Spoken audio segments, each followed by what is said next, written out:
Hi, I'm Dr. Craig Escude. Welcome to Medical Monday.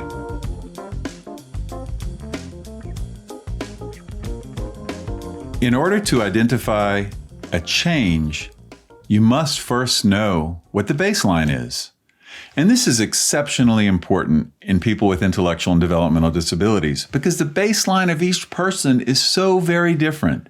You know, if a person, as a physician, if a person came to see me in a wheelchair and they had trouble moving one side of their body, it would be really important to know, is this their baseline or is this something new? If this is something new, then that could be a sign of a stroke, which is an emergency.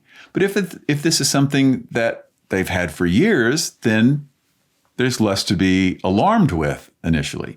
So it's very important for us to be able to communicate as supporters, to be able to communicate the baseline of a person to a healthcare provider.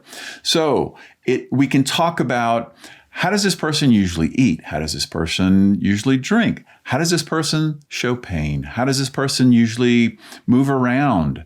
And that information can be so helpful, not only in determining, what's different now in terms of, is a person ill because they can't do a lot of these things, but it also can help know when a person has returned to baseline after an illness.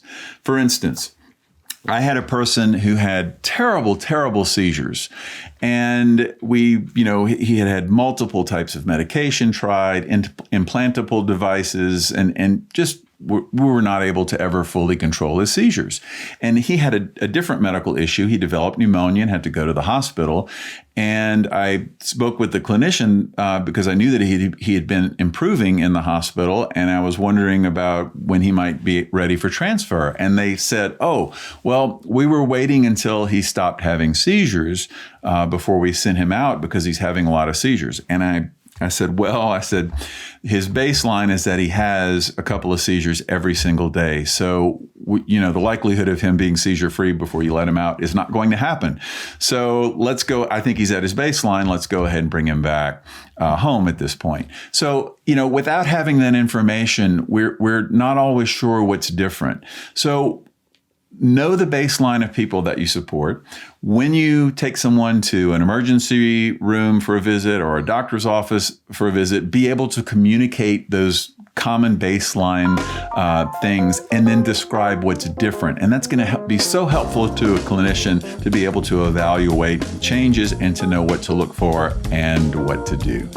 Many of the topics that we cover on Medical Mondays can be found in the book Clinical Pearls in IDD Healthcare. It's available at replacingrisk.com in the store.